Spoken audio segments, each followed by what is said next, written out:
Good evening and welcome to a Two Up Top special with myself, Gav Mack, and I'm joined by Sonny from the Liverpool Addiction YouTube channel. How are you, brother? I'm good. I said it to the start of every single stream. If we're talking about footballing wise, how good I am, I'm probably the lowest you can be. But personal, yeah, not doing too bad, mate. Don't be silly, man. I've been seeing the stuff that you've been doing recently, and there was no hesitation in my mind that I had to get you on.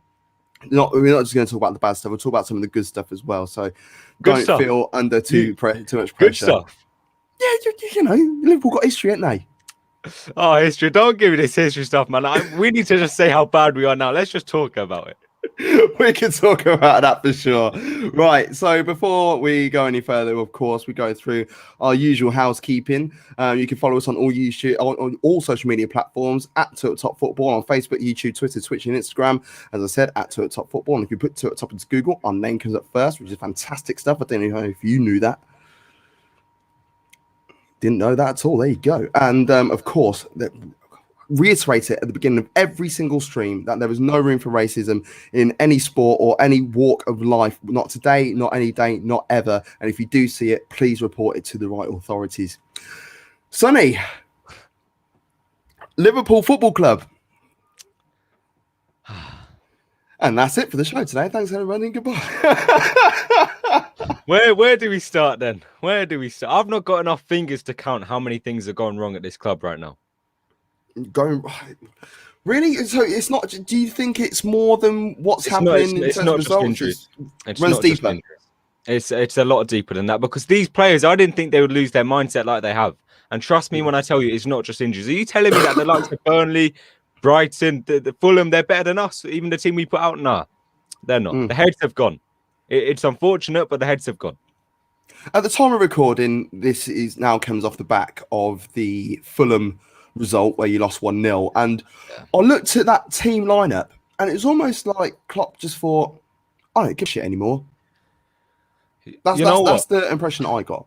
The defence, I 100% agree. Never in my life do I want to see Nico Williams play another game of football. That was some sort of torture. In the midfield, I get what he was doing, because if you actually looked at that midfield, it was James Milner, it was Gini Wijnaldum, it was Thiago.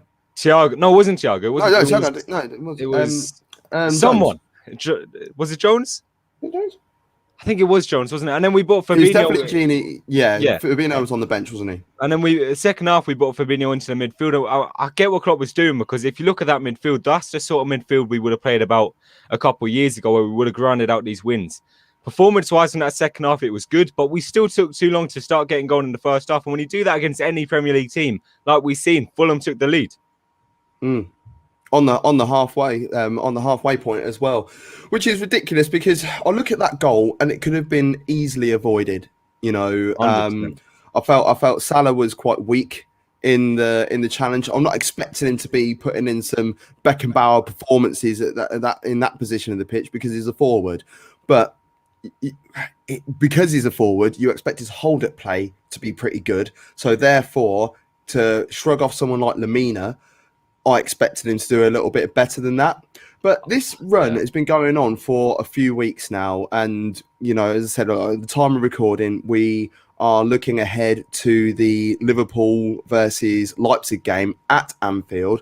Now, Leipzig are a team that tend to bottle it in the big occasions. Let's be real. They're a very good side. They play some really impressive football, high press, gung-ho attack-wise. But in the big games, they bottle it. So how confident are you about this, considering that you are leading as well from the first leg?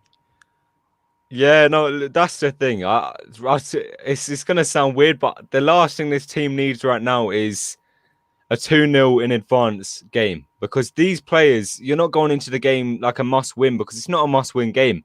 These players don't need this sort of thing where we've won the first game 2-0 and we're going into the second game, and I doubt they even know what they want to do in this game.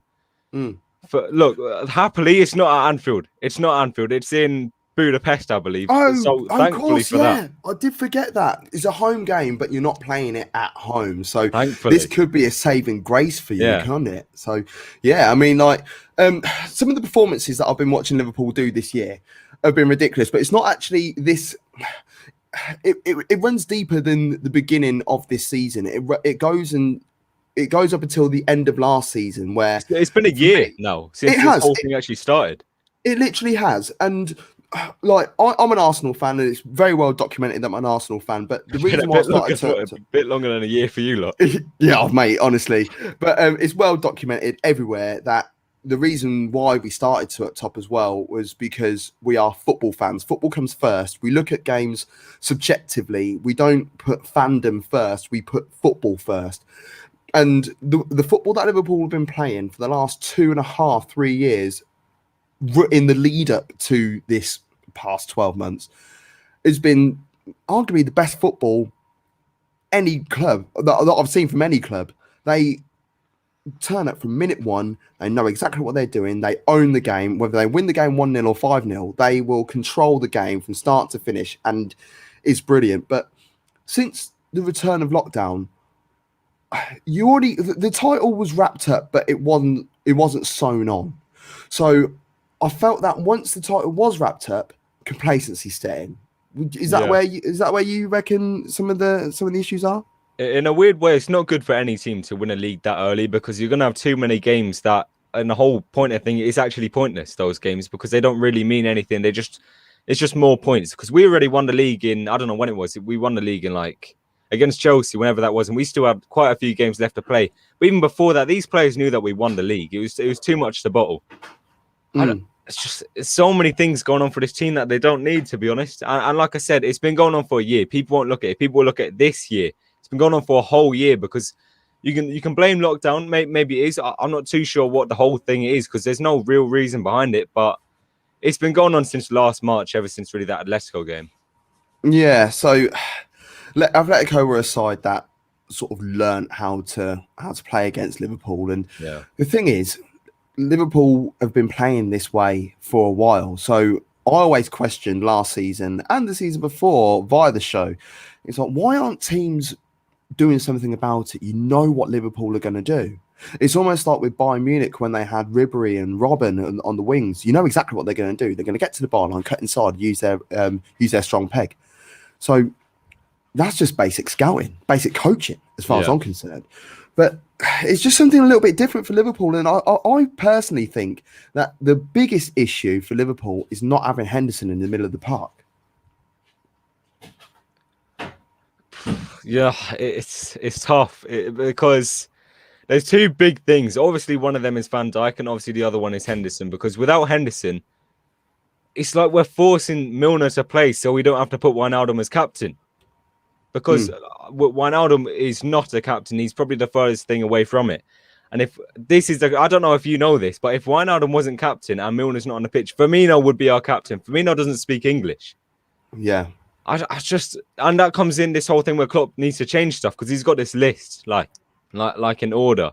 For me, just forget about the list. Do what you think is right, because you're the manager. You can change things. And it's the whole thing that's going on right now as well. You're not changing our style of play. And back when you said just a minute ago about we've always played good football, I would disagree. I think last season, even before we started going a little bit downhill in terms of points, I actually think we won so many games last season playing poor. So many. You reckon? Fair play. No, this is why I wanted to speak to you, because, as I said, I've watched a few bits of bobs on your channel, and I've been following you on Twitter, which I didn't realise that I wasn't actually following on the main Two Up Top page until earlier on today. I was like, oh my god, like let's follow him. But you are so honest, and I think the reason why non-Liverpool fans hate Liverpool so much is because their fans are in your face. Not all of them, but a lot of them are in your face. Oh, we're doing this. Oh, we're doing this. It was 5 times for ages. Then it was 6 times, and it's like, And when they won the title, we were all panicking. And the year that you bottled it in 2014, the whole world was so happy. It's like the world peace, innit? Just as soon as Gerrard slipped, it was peace. Real talk, honestly. But once again, Henderson factor. Henderson was missing those last 3 games. Yeah. That's what people don't look at as well. That's probably the biggest thing to do with that bottle. And like that's what he had. He had that steel in the middle of the park, and like Gerrard was the leading ship. We know this. As a player, Well, I'm going to speak about Henderson and Gerrard a little bit later on, actually, because I've got my own agenda on that, and I'm keen to get your opinion on it. But you know, the lack of Henderson, he's not the world's greatest footballer, and I think even he would admit that. But his influence is so needed. I mean, like, you look at Thiago this year. Thiago is one of the best players in world football. And he's come to Liverpool and is offered nothing, as far as I'm concerned. You know what? I don't want to say it's the complete opposite, but you'd understand where I'm coming from when I'm saying it's kind of opposite, isn't it? Thiago is 10 times better than Henderson as a player. Ooh. But with Henderson, every single player knows what Henderson does, and they all trust him on the pitch. Like, if Henderson's on that pitch, he fills you with confidence. Thiago, it's different. It's not confidence in a way. It's a bit more of, like, you know, a bit cockiness, if you get where I'm coming from with Thiago. Not like confidence, because Thiago won't win any games by himself, but he'll do all these nice little passes and stuff like that. But that won't always work in our team, like we've proved this season. Well, your midfield are not known over the last few years for being a passing midfield, are they? It's an engine room. It's all about let's get the ball in the middle of the park, let's mix it straight away, get it out to the wings or get it out to your front three. So having one of the world's best passers, let's be real, in there, it's not the Liverpool way. So how do you think you'll be able to accommodate Thiago in his best way, in his best form? Look, it doesn't help when Klopp doesn't change his system, does it? But I think I want to give Thiago more of an opportunity, because what he's done so far, you look at his SofaScore score ratings where it says he's on green and the rest of the players on red. I ignore that, because you have to use the eye test. That is not the eye test. Eye test, especially SofaScore score as well. I think I want to give Thiago the time to play with an actual midfield, because I don't know how many players Thiago's played with this season, but I guarantee it's more than he played with Bayern last year, or even all the years combined. I just want to give him time to play with a long-term midfield, if you get where I'm coming from, and him to be involved in that. No, I completely get that. And I look at Liverpool and I think maybe you need like a proper CDM. You've got one. You need a proper box-to-box midfielder.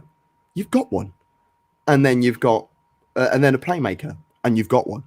So that's where it does come to injury to a degree, but only to a degree.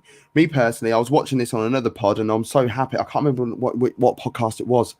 And I'm sorry if I'm repeating your words, whichever pod X we'll call it for now. But they shared the same thoughts as I do. And when fit, I would be looking at playing Fabinho in the middle of the park anyway, and not covering it centre-back. I'd rather be missing 2 centre-backs than missing 4 players, so to speak, because there was a period from sort of like November going up until Henderson's injury, where it was Henderson and Fabinho as the 2 centre halves. You've lost those two. You've lost 2 centre halves by playing those 2 there. You've lost 2 centre midfielders by playing them there as well.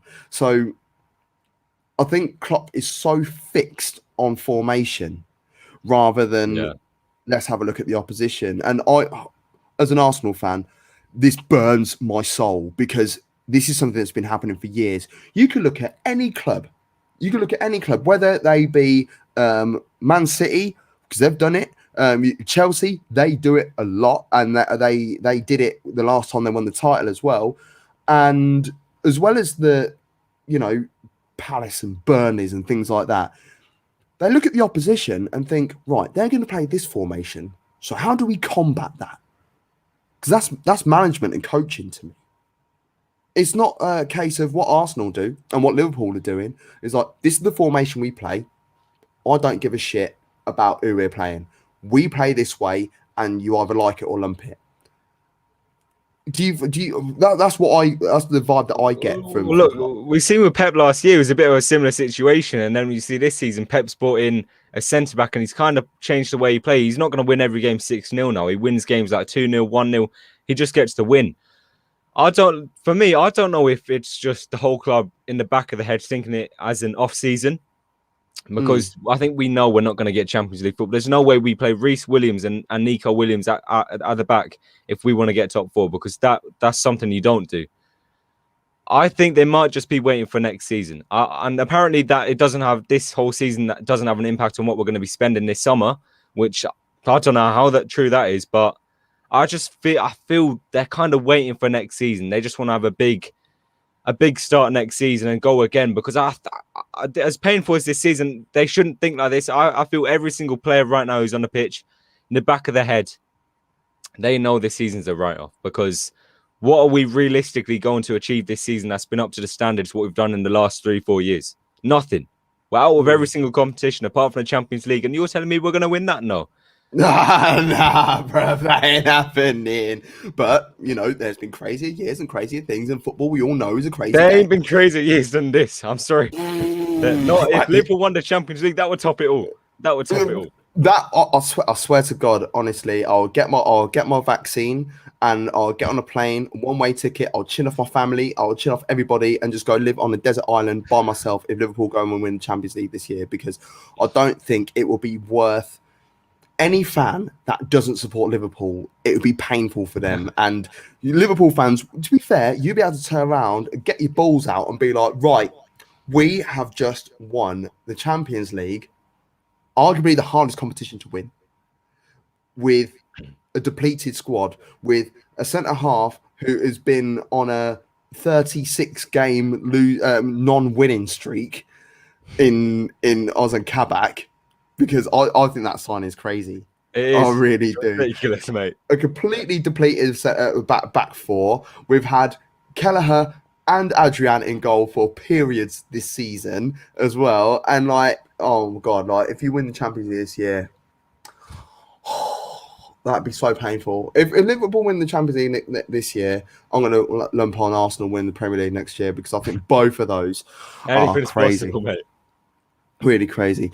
People are watching with us, which is great. And of course, you can subscribe to Two Up Top on all social media platforms at Two Up Top Football. And also make sure you go onto YouTube, and especially Liverpool fans in particular, go and check Sonny up, the Liverpool Addiction on YouTube, and make sure you subscribe to his channel, share, subscribe to all of his stuff. Make sure you do.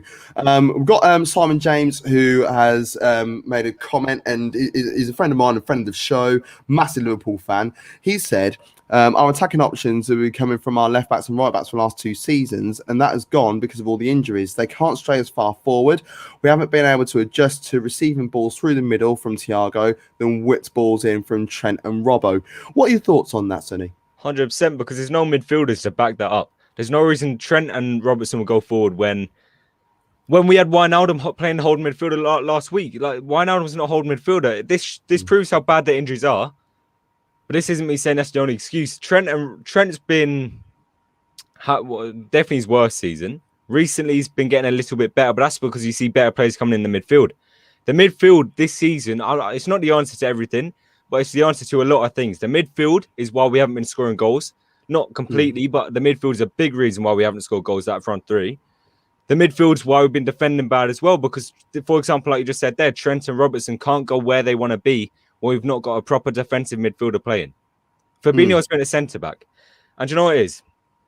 Fabinho's been brilliant at centre-back. He's been fantastic. You can't really do much better as a midfielder at centre-back. But at the same time, I don't think people realise how much we miss from playing a player like Fabinho at centre-back, because him in the midfield, he helps us in every single aspect in the midfield. And centre-back, don't get me wrong, it's brilliant. But when you're missing the best part of his game, you can't be doing that as a football club. I'm sorry. I am a massive fan of Fabinho, and the co-founder of Two Up Top, Stephen Cotton, he's a Man United fan. He's a massive Fabinho fan as well. This is what I mean. Like, our show, we care about football more to a degree than the clubs that we support, because I think football is the winner. It's the number one thing to us. And when Fabinho was at Monaco still, he was playing that pivot role, him and Bakayoko. And we both said this before we started the podcast, we were both saying, like, he needs to come to the Premier League. And when Chelsea were linked with Bakayoko, it wasn't the fact that Bakayoko was poor, because he was brilliant. There's no two ways about it. He was fantastic in the middle of the park. But I think they picked the wrong one. And the fact that Fabinho is so multi-talented, his best position is defensive central mid. But you put him at right back, and he will do a job for you. Yeah, exactly. And if you put him at centre half, he will equally do a job for you, as you've seen already. So, yeah, but his best position is defensive midfield. And if you have him there, it makes all the odds to how Liverpool go forward. Daniel Foster says, I think Liverpool have been awful since the return of lockdown last year. I feel Liverpool miss the fans more than any other club. Now, every club is in this position. They are all missing the fans, apart from Man City. But how do you feel about that? I mean, like, we know what the Kop does. We know it's almost like a magnet. When you're shooting into the Kop, especially on a European night in the second half, you know it's a magnet for greatness. But do you feel that you are more disadvantaged than any other club? Well, if that's true, it shouldn't be true, because no football club should have to rely on the fans as much as we do. And I'm not saying we do, but if that's the case, then what I also think it shows, though, is how individually these players aren't as good as you thought they were. You look at Salah, he's a good signing, but he's not. I don't want to sound rude when I say this. You did get out Salah. Look. So if you look at the players who we've brought in, Mane, Salah, Firmino, I won't say Van Dijk, Gomez, Trent, obviously from the youth, Robertson from Hull. These players individually have never been that good. But it's this whole, I don't want to bring a system into it, but what Klopp has made them, I feel he's made them far better than they were ever going to be.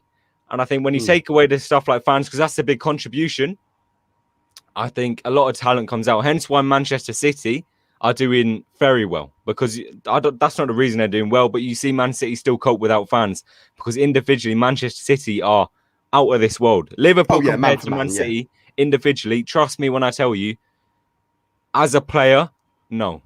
Just no. Riyad Mahrez, individually, I'd agree better than Mo Salah. On technical ability. Right, okay, yeah. I'm going to touch on that as well. Erhan's watching via YouTube. I love Erhan, honestly. He follows loads of bits of balls that we do and what Dugout do as well. And I'm hoping, Erhan, you're going to come over to MID Sports and watch some of our stuff when we go over there as well. So please subscribe to that channel. But we're not here to plug that today. He said West Ham, they don't want the fans to come back. Look at the difference between this year and last year, because West Ham fans are toxic. They hate GSB. They want them out. And they will make their voice heard from up and down Denmark Road, all the way down to Plaistow, all the way across to East Ham. They want everyone, and Dagenham, they want everyone in East London to make sure that they want GSB out. So the fact that the fans ain't there is a benefit to them. But he's also said that he's argued that it might be an unpopular opinion, but a player like John McGinn might be a better fit than someone like Grealish. You know, because I disagree, because Grealish reminds me a little bit of Coutinho. And I think those sort of players do suit us. Thiago is not that sort of player. Thiago is much deeper in the midfield. I think the proper number 10 Liverpool can play. For people say Firmino's a number 10. Firmino shouldn't even be starting for Liverpool. He shouldn't even be on the pitch. Firmino's finished. And this is another thing. This team, as most of the players, they've been together for about 4 or 5 years, a lot of them. There's not many clubs out there that you see have that many players in the same team 4 to 5 years and still be as good as they were a couple of years before, because that's just not how it works. Yeah, I think you always need to evolve, and this is why like in history, I look at Man United as the beacons on how to run the Premier League historically.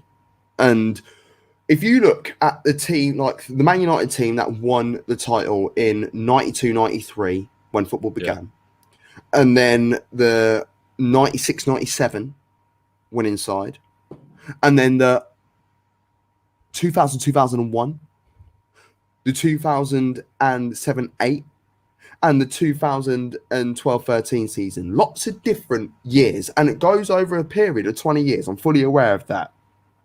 However, they're in 4-year increments. And if you look at the teams, sometimes Man United won it back-to-back. A couple of times they won it 3 years on the spin. But they were evolving, constantly evolving. And it's what pisses me off with Arsenal, because Arsenal won the title last in 2004. But we won the title in 98, And if you look at our 98 side to the 0102 and the 0102 to the 0304, they're three completely different sides. There are a couple of names that are knocking around it still, but they're different. Different styles, different mentality, different ability, different systems.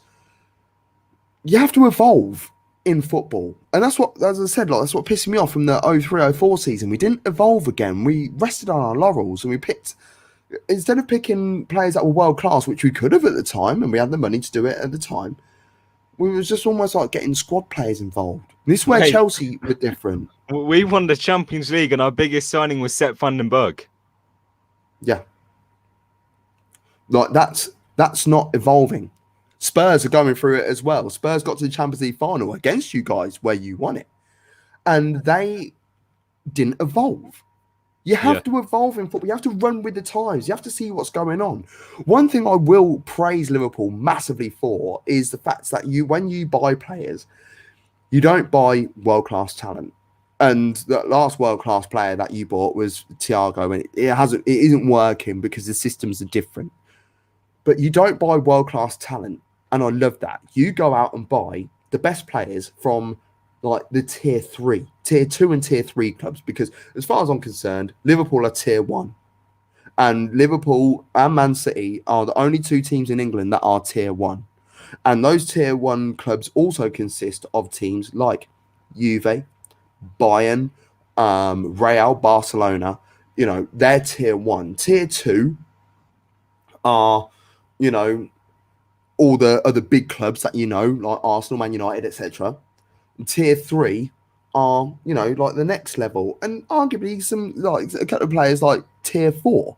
And tier 4 players are players that play for like Southampton. And this is no disrespect to Southampton, but they're not in the upper echelon. So what Liverpool go out and do, they go and buy the best players from those tier 4 clubs, tier 3 clubs, because they're so ambitious and they want to play. They want to prove themselves at a higher level, as far as I'm concerned. And I think that's what you need to go back to doing. But do you think FSG are prepared to spend money? Like I said early on in the stream, they did say that this whole thing that we're not going to finish in the Champions League because we know that it apparently doesn't have an impact on the money we're going to spend. I don't know if it will or not, because they've said many things like this before. They said we'll bring in the right players, and they brought in Harvey Elliott and Sepp van den Berg. Don't tell me they're the right players. It's hard to. I don't back FSG. I think Liverpool are not moving like an elite club. But no. I think this summer they have no choice. I think they have to spend, if we're talking about this summer. But long term, FSG to keep staying at the club. I just think when Klopp leaves, they're going to try this with a different manager, and it won't work. Because people need to give Klopp more credit for this. Klopp doesn't ask for that much from FSG. If they say no, he will accept that no. Other managers won't do that. That's why we appointed Klopp instead of Ancelotti, because Ancelotti wouldn't have done that. Once we bring in a new manager, another manager won't have this. Or if they do, they won't be able to bring these players from the tier 4 clubs and make them as good as Klopp has.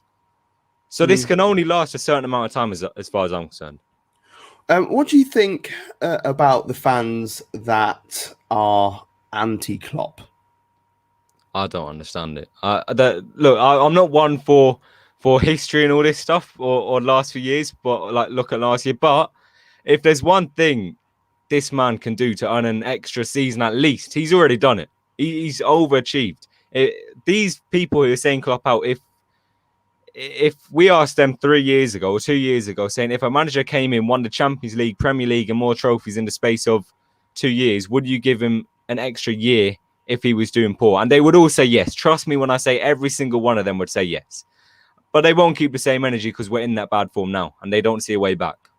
But Klopp's done what he's done to prove that he deserves time to at least show that he can make the team back to what they were. But, you know. I think Klopp is one of the best managers in world football. And this year, he's had to deal with a lot. Let's be real. Yeah. And I do sympathise. I massively sympathise with him. He's lost his mother. I have no idea how I personally would cope if I lost my mum. And I've got friends that have lost their mum, and I don't know how they get through their day. I'll be 100% honest with you. people forget, and I said this about Aubameyang because his mum was ill as well, and it's like, oh well, he's not performing on the pitch and rah rah rah, and like people are like Klopp fans going, oh well, Liverpool fans that are weirdly anti-Klopp, which fries my brain, like, oh yeah, well, this, that, and the other, and people saying that is no excuse, and this, that, and the other. You got to remember that it doesn't matter how much money you've got. We are all still human. Yeah. And we are also allowed to feel emotion. It's almost like we're not allowed to show it because we're in the public eye. And I call bullshit on that. I absolutely call bullshit on that, because as far as I'm concerned, you are human first, and then whatever comes after.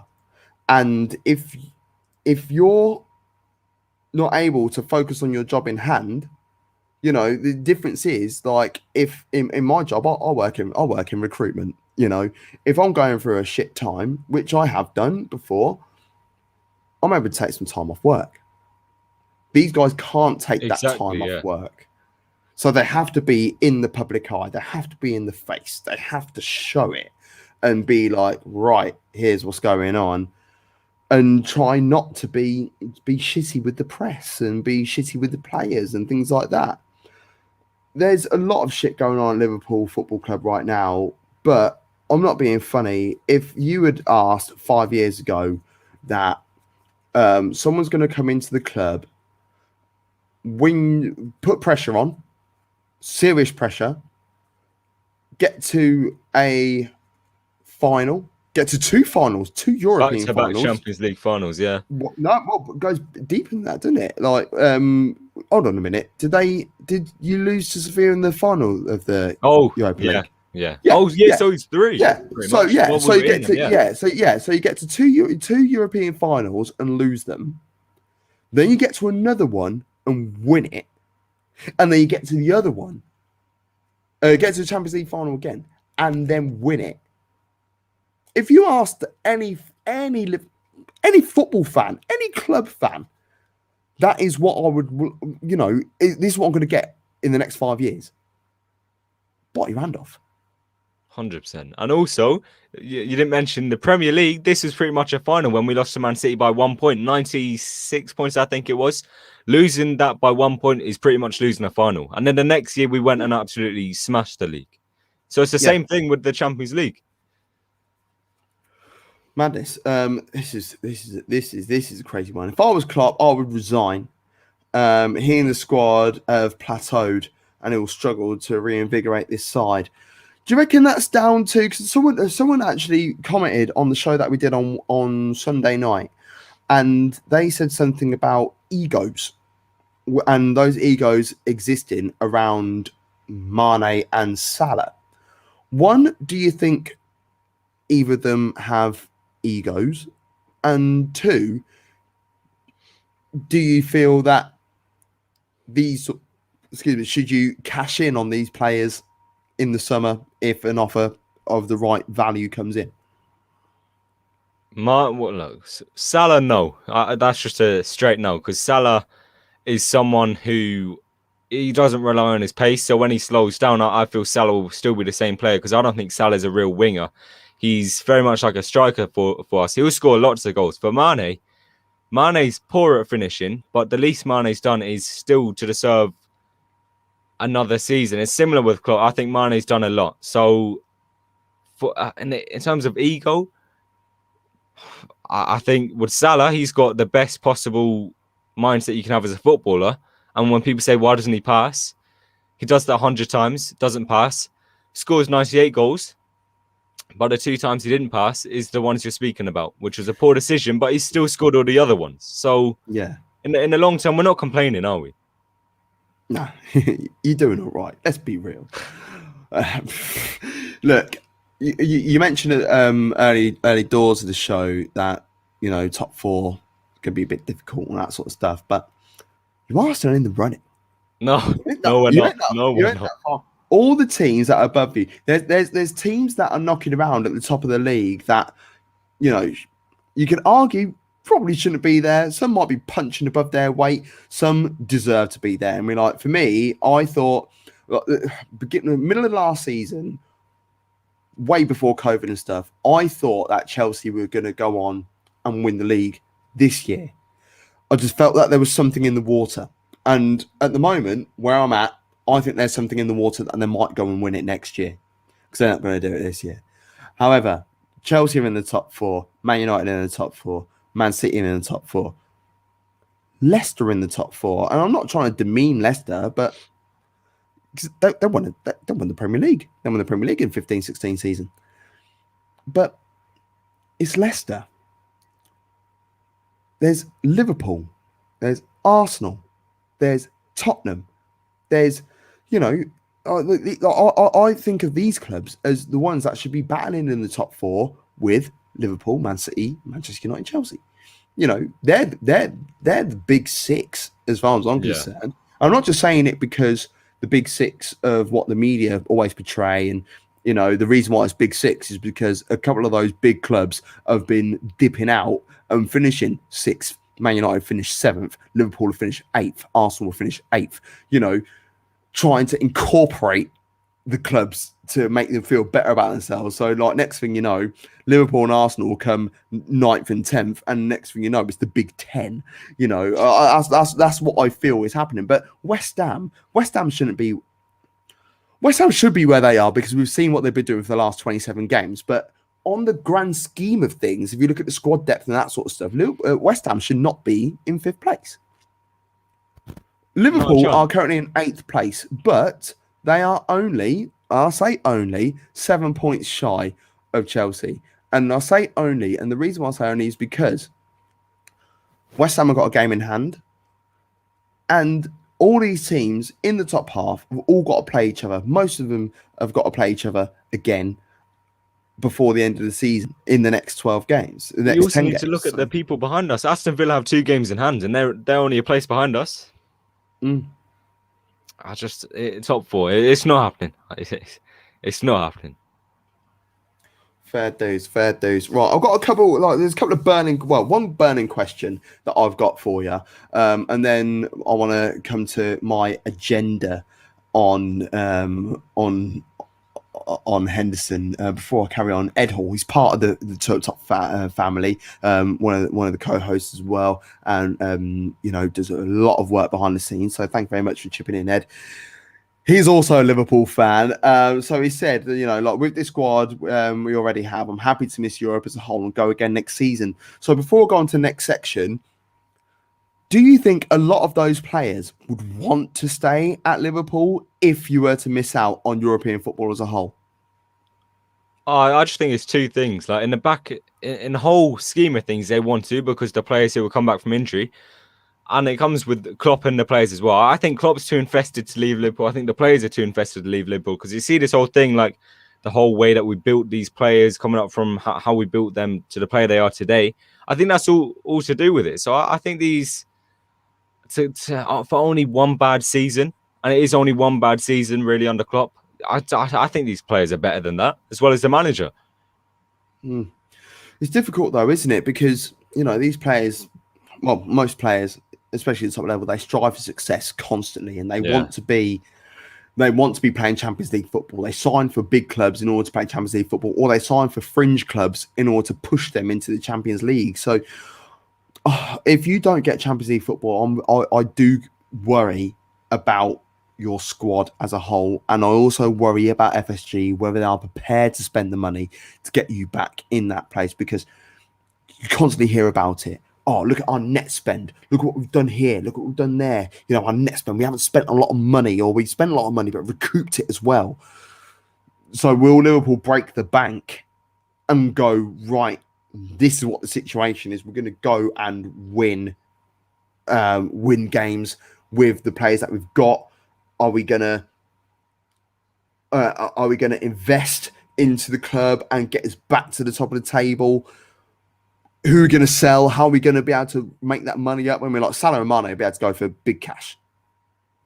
But would you be able to replace them for, half decent cash to keep some money in the bank? Probably I not. don't know. It'd be one of those things where we'd have to start over again. It'd be like we're doing a rebuild. We'd have to bring in another Mane and wait a few years for him to become the player he is. I don't want to do that. Like, that's not what top clubs do. It's a smart way of doing it, but it's not. Arsenal. It's definitely not the best way. Sorry, I'm still trying to shake off a cold from the weekend. Right. One thing I want to ask. I need to pour some more wine. Ran out of wine. I normally drink beer on the show, and I normally drink it out my special top mug. Which, if anyone wants one, just send a direct message, and we'll be able to get one organised, sent out for you. You got to pay for it. You've got to pay for it yourself, innit? Do you know what I mean? Like, of course, you've got to pay don't make any money. Yeah, but Top don't make any money yet, and I'm trying to make the money. You know what I mean? But that will all come in time. And then might start doing Patreon and that sort of shit like everyone else. But until then, please support the channel at Top Football on social media platforms. And of course, the Liverpool Addiction with Sonny. Make sure you subscribe to his channel. Subscribe to his channel. What I'm going to do, I'll save that bit so that I could cut it and I could put it out. And it's like two up top endorses the Liverpool Addiction, and then you just get a load of our Liverpool fans like squeeze over to you. Anyway, let's move on. Right, so Mo Salah gets a lot of shit for diving, arguably more so than any other player in the Premier League. And we look at Raheem Sterling, Harry Kane, Jamie Vardy is probably one of the key elements to it. But why do you think it's Salah that gets the most? Like, me personally, I think he just dive a lot or tries to enhance the referee's mentality. What are your thoughts on Mo Salah? Just on that front. Notice how no one will ever complain if their players are diving, because then it's all good. It's smart and stuff, isn't it? If your player's doing it, but as soon as it's your rival's player doing it, you got to call it out straight away, haven't you? And like you said earlier, with the whole thing with the Gerrard, the whole world came to world peace. I think that's just it. I think Liverpool are one of the most hated clubs there, so you're going to pick on one of the players like Salah, and if he is diving, then you're going to pick on it. But if, like I said, if he's one of your players at your team, you're not even mentioning it. So.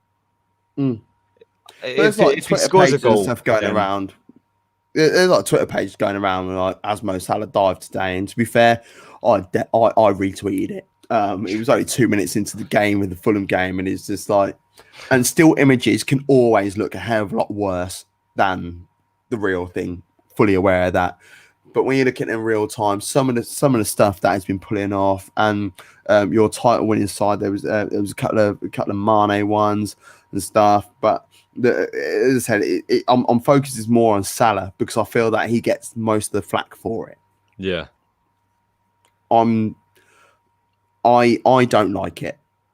I even look at, like I look at the game against Man City, your only home goal in the Premier League in the last 6 games. But Mo Salah's. I see what it is. I see what it is. Let me have my moment because like Arsenal is shit.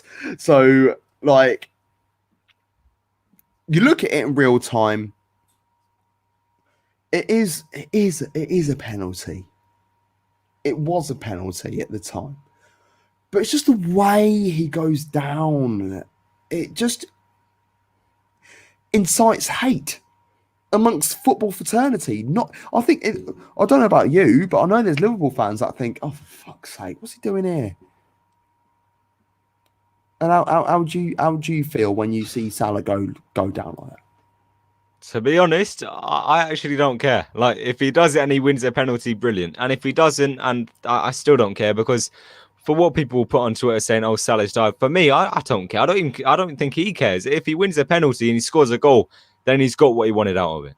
He knows what he's doing by doing that. It's not like he's going down thinking, "Oh, what are they going to think about me on Twitter?" If he gets a goal, he doesn't care. Fair. If anyone has got any questions for Sonny, please let us know. You're watching us via Facebook, YouTube, Twitter, Instagram, etc. Not Instagram. We can't go live on Instagram. I don't know why I say that. Twitch, yada yada. So yeah, any questions for Sonny? literally Sonny, not like you play for Spurs, Sonny. There you go. I wish I Literally played for Spurs, man. That'd be good. You don't want to do that. Not with a Gooner. So. I'd love to do it. I'd love it. Be brilliant, wouldn't it? Do you know what? Right, when I was refereeing, which everyone takes the piss out of me on Two at Top, because back in the day I was a football referee, and I did a FA Youth Cup game. It was Spurs versus Middlesbrough, and it was meant to be at White Hart Lane, but Man United were playing against Spurs that weekend, and the game got moved to the Sunday, which meant they couldn't play the game on the same pitch because they wanted to preserve the pitch. And I was so pissed off. I was like, what's an extra 24 hours going to do? But I was so excited about it. I was like, I'm going to go for a curry.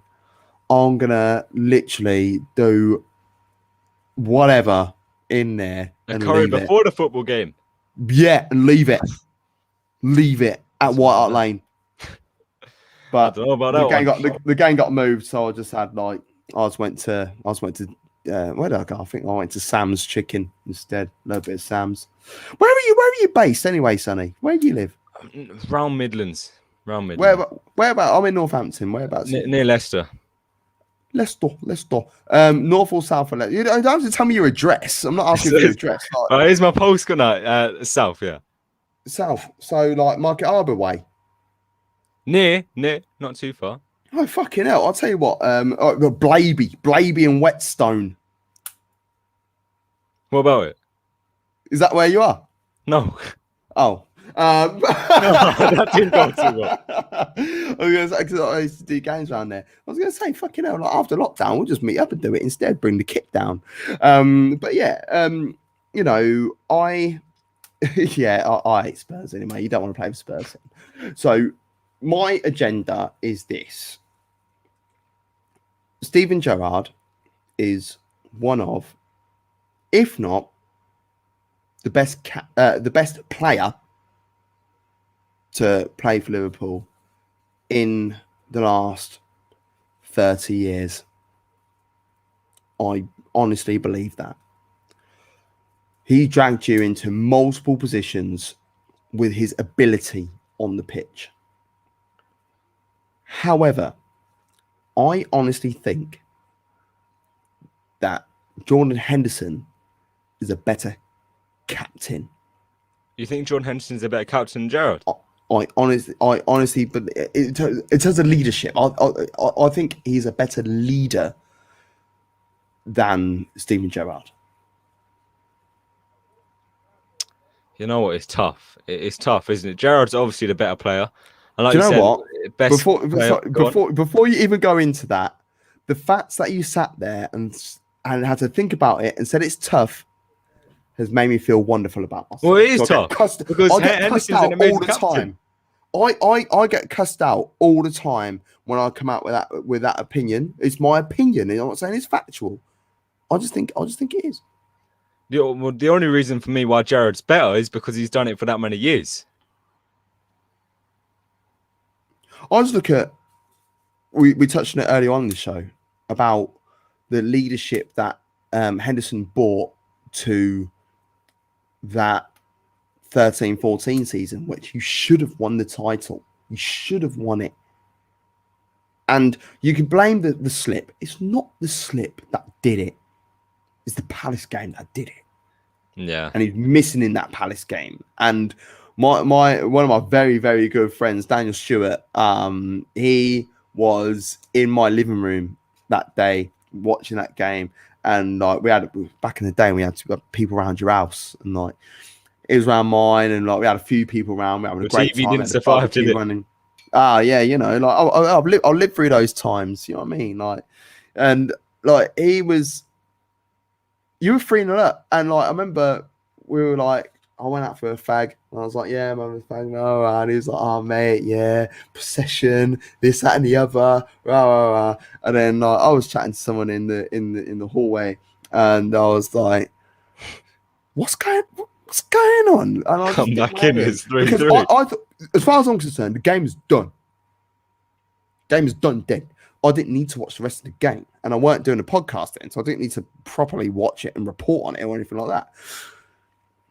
And then when I come back in the living room and like I see Dwight Gale like wheeling off, Dwight Gale, I'm just looking at Scouse. Like we call him Scouse. Like and I was looking at him. I was like, he's like, Mac, don't even talk to me, bro. Don't even talk to me. And I was like, oh, but that's the game. But like Henderson was missing. Henderson was missing that day. And any time since Gerrard retired, or well, since he moved to LA Galaxy, any time that Henderson is not playing, I put money on the opposition winning. Because, as we've discovered, he's not the greatest footballer. But his influence and leadership on the pitch is so key to how Liverpool operate, and it needs to be from the middle of the park. He, for me, is a better captain. I think Gerrard's got more of an arrogance than Henderson, 100%. I feel if you're looking someone who won't get distracted by anything, I think Henderson's that player. Like a captain who won't get distracted by anything. I think Henderson, in terms of that, is better. But I think you're forgetting how many years Gerrard's gone for that consistency, as well as being a great player, but the captaincy with it. Bro, I've got great hair underneath this hat. I know how many years he's been about. I remember with Steven Gerrard when he was wearing number 28 and number 17. You know what I mean? Like, I see where he's coming from. Where he bought the team for so many consecutive years, because he played with a lot of different players, so many different players, and to adapt to that. And let's not get it wrong. Gerrard had to put up with a lot of shit, like so much from the managers who were just not good enough. It's like from everything. That was around some of those shit players that he's had to play with. So I mentioned Voronin already. Bruno Cheru. Cinema Pongo. David Ngog.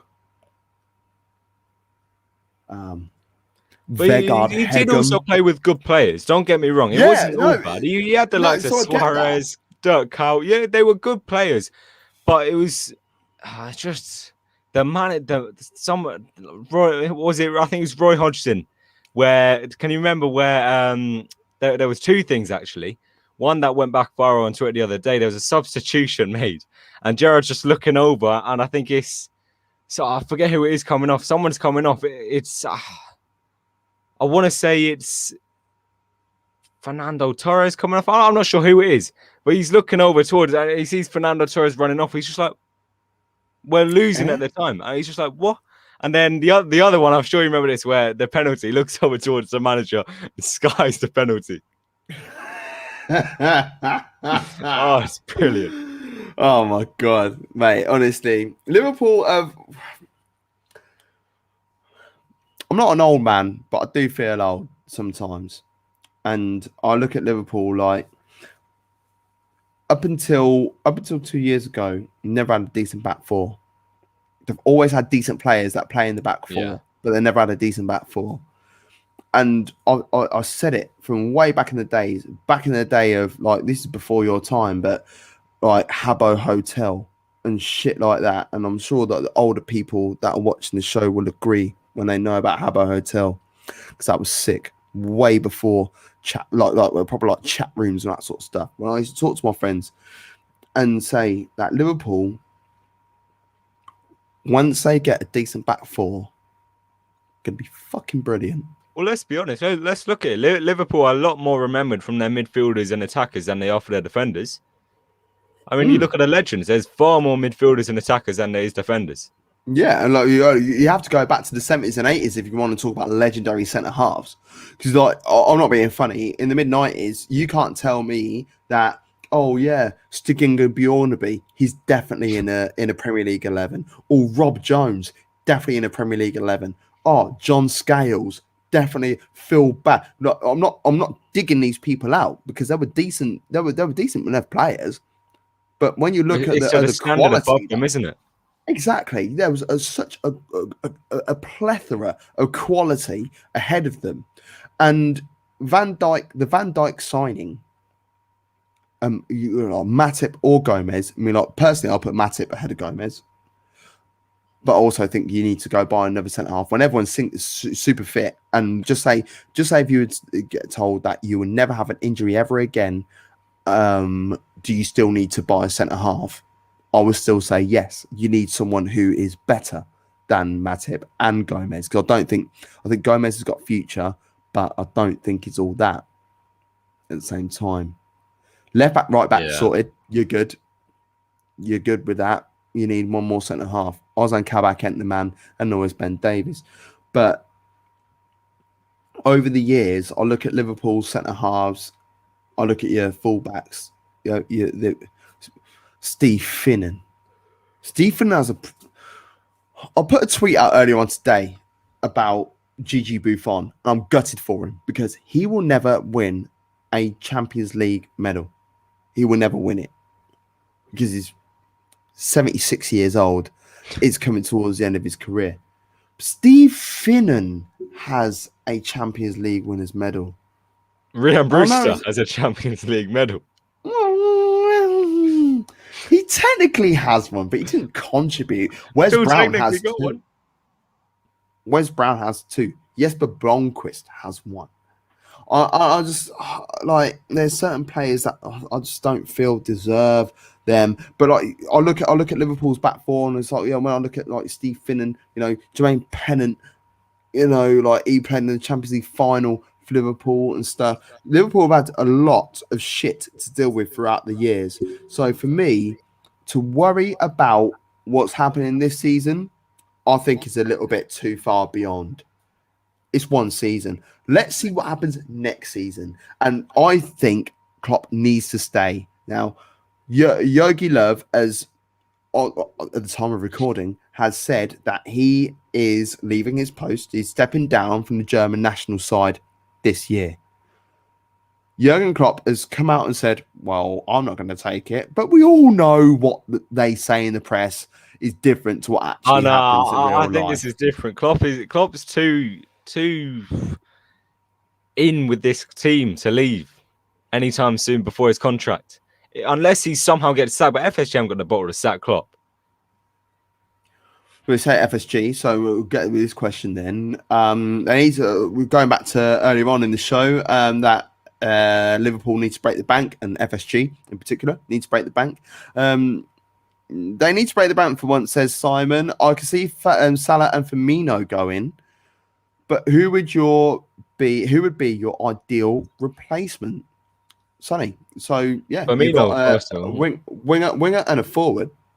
Two of your starting front three.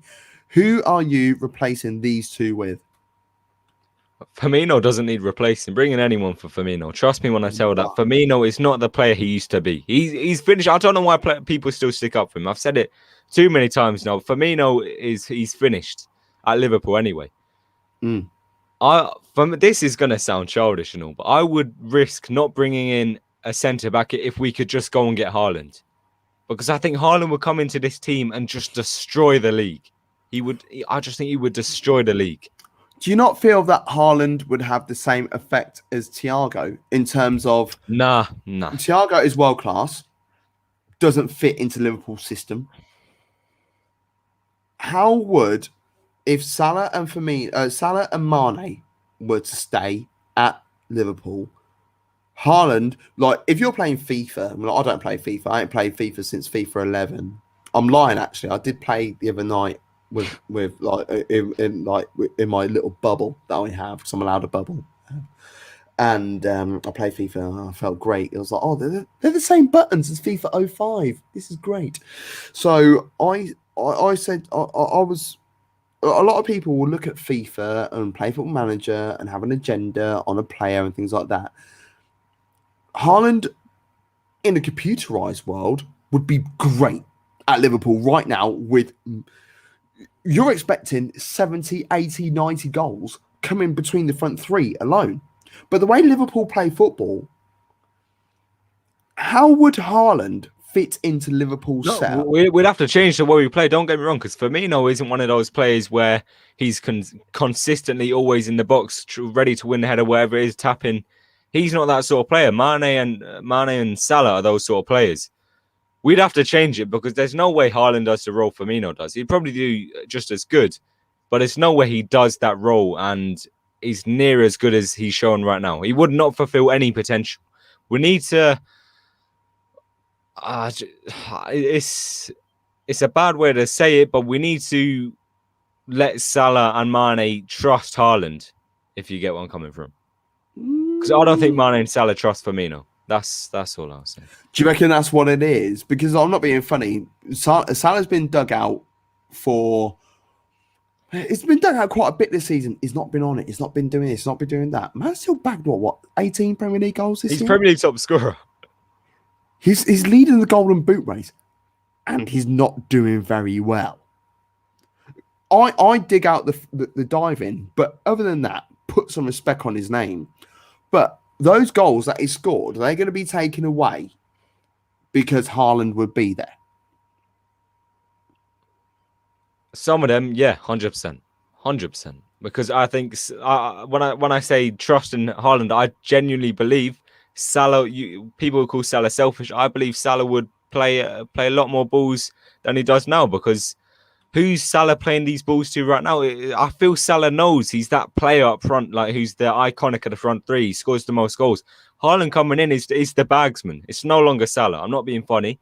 Haaland has only done this whole thing for 2 years, but Haaland would be the bagsman.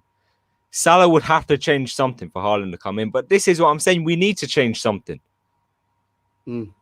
Something needs to change. What's happening? Podcast. That's my boy Dylan. Good guy. Liverpool fan. Liverpool boy through and through. He's saying what's good. And I mentioned earlier on today about buying players from like the lesser clubs, so to speak. And he mentioned a lot like Bayern, because Bayern go out there. They're like curb crawlers. They literally hanging around like Schalke and Bayern and Dortmund, and just anyone that are lesser than them. And like, I like that player. Can we nab him? Oh yeah, thanks very much. So, what players from the Premier League do you look at from a lesser club, as in a non-big six? I already know what I'm saying, man. I already know. Pedro Neto all day long. All day long. That's a shout. All day long. That is a shout. I love Pedro Neto. People call Pulisic the next Hazard. This guy's the next Hazard. 20 years of age, and he's doing this in the Premier League. I'm sorry. Wolves don't even score goals, and he's doing what he's doing at Wolves. Still bossing it. I love Pedro Neto. I love Podence. Alex Osborne, who used to do a lot of stuff with Two Up Top as well. Massive Arsenal fan. All through last season and pretty much most of the season before, would always bang on about Diogo Jota. And he would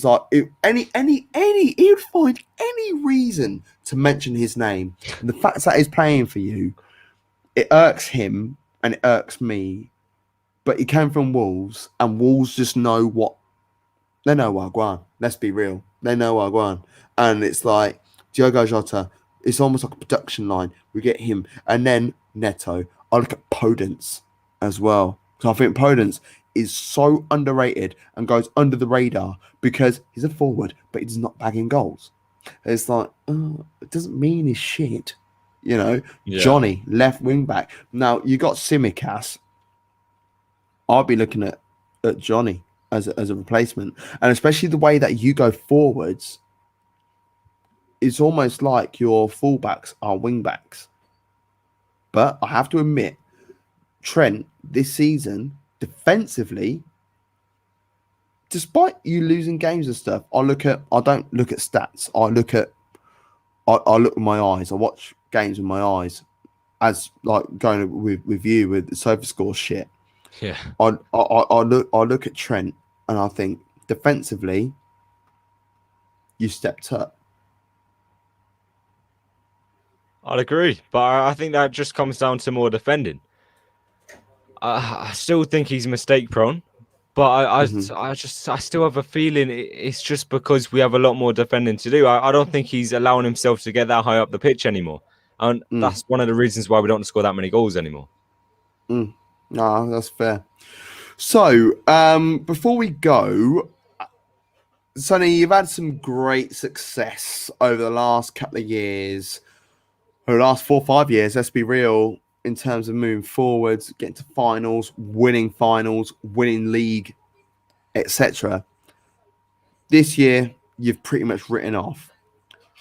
What do you see personally for the 21-22 and the 22-23 season? It all depends who we bring in. Say we bring in nobody or nobody big who comes into the starting 11, then we don't win the league because we're not good enough. We're good enough to win the Champions League, and I think we could probably go on and do that with a pretty fit team. But the Premier League is about consistency. 38 games. Even with the current team we have fully fit, are you telling me this current team is still going to come back and do what it done last year? Because I said early on, the performances, they weren't that great last year. And at the same time, this team, how long have they been together? So that's what I'm saying. If FSG don't invest and bring in players who come straight into the starting 11 and who can fit with our players, then I don't know how we win what we have won. That's what I can. But we're definitely up there next season. Don't get me wrong. With a fit team, we're better than most teams. But then again, we're better than most teams we're better than Brighton, we're better than Burnley. We still lose to them. So I don't know anymore, to be honest with you. Man, the best clubs lose to crap. It happens. It's only Liverpool will go 64 games unbeaten at Anfield, then lose 6 in a row. Honestly, you don't know what it's like being an Arsenal fan. I am being 100% honest with you. And the other question, yes. So, if Klopp was to leave this summer, would you take Gerrard as gaffer right now? Not if Nagelsmann's available. That's what I'll say. Not if Nagelsmann is available. Because Nagelsmann's a better manager than Gerrard. I'm sorry, but he is. You know, he's only a day older than me. Nagelsmann, is he?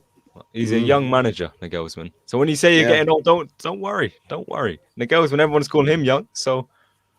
that means I'm young then. I'll rate that. Appreciate that. That's why I had you on, Sonny. I like you. Hey, look, let's be real. Hey, Sonny, I am so happy that you've been a part of the Two at Top show today. Please make sure that you fucking retweet this as well. You know what I mean? I have.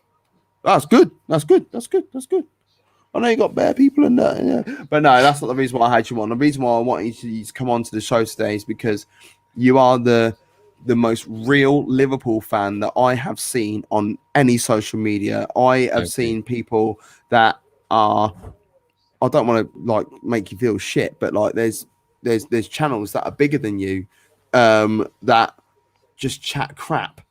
They'll lie, and because they just want people to agree. Exactly, and there's channels that are smaller that are also chatting crap. And I wanted to talk to someone, a Liverpool fan, who is honest, passionate, and aware of Liverpool Football Club, who they are, where they've been, where they've come from, and what they are looking to achieve. And there is no other channel that I honour more Liverpool fan base than yourself. And I appreciate that, man. I'm not gonna talk about like age and stuff, but I know that you are considerably younger than I am, and the knowledge, we haven't even gone deep into knowledge and that sort of stuff, but I know that the knowledge that you have, the passion that you have, the drive that you have, the innovation that you have, you are going to fly way beyond where we're going. Do you know what I mean? But I was wanting to talk to you about Liverpool Football Club, where they are at the moment and where they want to be. So, Sonny, thank you so much for being part of the tour. Thank you for having me on. No problem Pleasure at all. being on, mate. Make sure you follow Sonny at on Twitter at LFC Sonny. You can find him there. The Liverpool Addiction on YouTube. So you could go to his YouTube channel and you can watch what he's saying, what he's doing, and watch the moves that he's making as well. Believe in what is going on. Believe in the process. Trust the process. Arteta. Banter. So the Arteta bit was banter, but not the bit about Sonny, like believe in Sonny and what he's doing. He's making moves, and like as I said, Liverpool fans, you want a genuine, honest approach and a real sense of passion about Liverpool Football Club. Follow Sonny and what he's doing at Liverpool Addiction on his YouTube channel. And of course, you can follow us on all social media platforms: YouTube, Facebook, Twitter, Twitch, Instagram, etc., etc. And did you know if you put Two Up Top into Google, our name comes up first? There you go. Love there to you see go. it. You love it. Everyone loves it. Can you just do it? Just double check just to make sure we are still number one. What did I type in? Two Up Top. Just said it. Put Two Up Top. No, because it might be. Yeah, no, you are. Yeah, you are. Yeah, better. Yeah, put Two Up Top into Google. I was worried that it was like it might have changed algorithms and stuff. No, it's more like the algorithms and stuff, because like I'm always like, are we still number one? Oh yeah, we are. Yeah, but no, we still are, as proven by Sonny at the Liverpool Addiction. So, from myself, Gav Mack, and Sonny at Liverpool Addiction, thank you and good night.